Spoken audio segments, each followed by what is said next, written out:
Iya. Terima kasih atas waktunya. Iya. Kamu mau bertanya, Iya. apa pengertian dari stunting dan apa penyebabnya? Oke.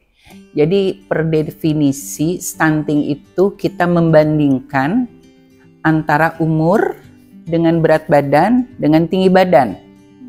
Jadi kita harus membandingkan itu dulu, dan stunting itu pasti anak yang gizinya kurang. Jadi kalau kita lihat, jadi kalau stunting itu kamu temukan teman-teman kamu itu ada yang pendek sendiri, tapi belum tentu stunting. Jadi stunting itu tidak identik dengan anak pendek.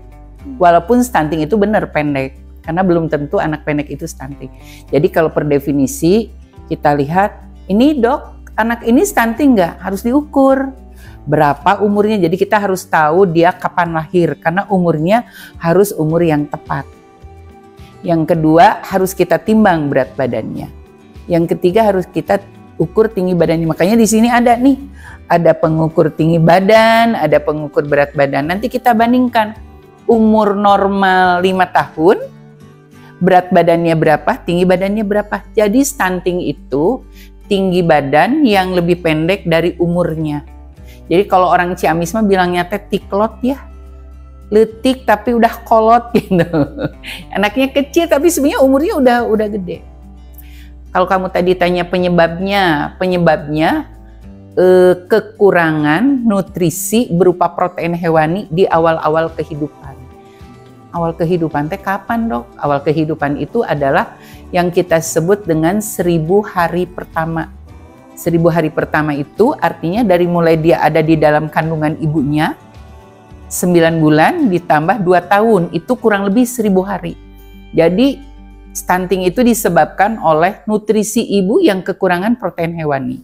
Yang kedua, sesudah lahir pun dia tidak atau kurang protein hewani. Jadi yang paling penting itu pada anak kenapa stunting, ibunya kurang makan protein hewani, anaknya juga. Jadi bukan cuma anaknya aja. Oke? Ya.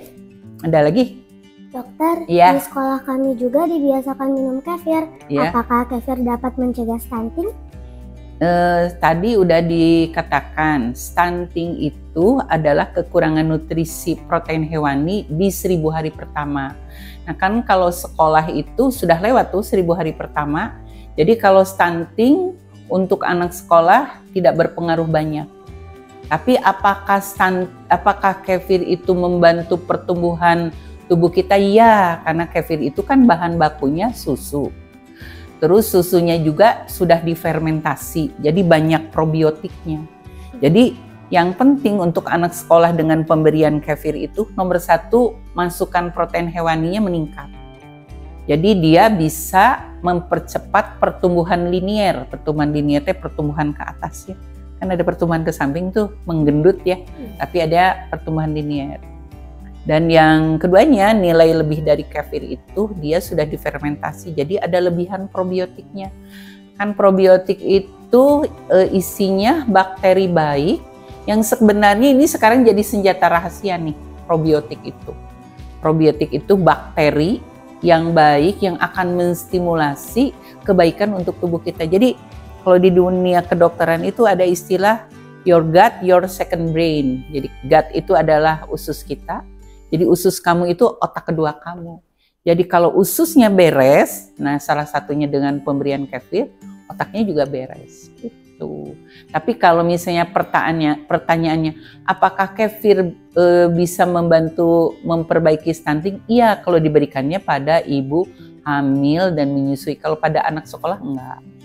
Anak sekolah masih bisa dibantu peningkatan tingginya enggak dengan makanan sehat? Masih bisa, tapi tidak sebaik kalau kita berikan pada 1000 hari pertama. Jadi lebihan kefir dibanding susu itu ada probiotiknya. Ya.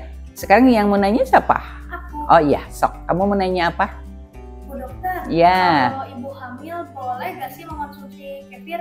Ya, tadi kan aku udah bilang, stunting itu kekurangan nutrisi protein hewani di 1000 hari pertama. Berarti kalau 1000 hari pertama itu kan si ibunya lagi hamil nih. Ya benar gak? Dari mulai ibu itu hamil, menyusui, sampai anak itu berusia 2 tahun. Jadi kalau pertanyaannya, ibu hamil boleh nggak minum kefir? Bukan boleh, itu mah harus banget atuh. Dia dapat kebaikan dari protein hewaninya, dia dapat kebaikan dari probiotik yang ada di kefirnya. Jadi, Kira-kira berapa takaran sih? karena kefir itu bukan obat, jadi tidak ada takaran pasti kayak minum obat ya. 3 kali 1 sendok gitu, atau 2 kali 1 gelas, nggak ada. Jadi kalau ibu itu suka minum susu, setidak-tidaknya dalam 1 hari dia minum 200 cc kefir. Ya, 1 gelas lah. Segini? Berapa cc nih? Coba. Ini kan kayaknya 200 cc ada, segini sehari cukup. Ya, probiotiknya banyak. Di sekolah kami juga Sediakan. disediakan makanan-makanan sehat. Oh ya? Iya, Banyak makanan sehat yang kamu ingat apa yang biasa diberikan sama ibu bapak guru kamu di sekolah? banyak seperti melon, semangka, ya. dan yang lain. Ya, kan untuk hidup atau tubuh kembang yang optimal kita butuh karbohidrat, protein, lemak, sama vitamin. Tadi yang kamu sebutkan dia melengkapi untuk vitamin dan mineralnya. Kan buah-buahan segar itu mengandung vitamin dan mineral. Nah, aku lihat ada kefirnya juga, berarti protein hewani dapat tuh. Ada nasinya juga, karbohidratnya dapat. Jadi kalau aku lihat kayaknya cukup itunya, menu seimbang. Jangan lupa gak boleh mager. Jadi selain menu seimbang gak boleh diem aja. Ya. Terima kasih, Bu Dokter. Sama-sama. Semoga apa yang tadi sudah disampaikan bermanfaat. Minimal untuk kita ya. Atau setidaknya untuk yang bisa mendengar apa yang kita bicarakan.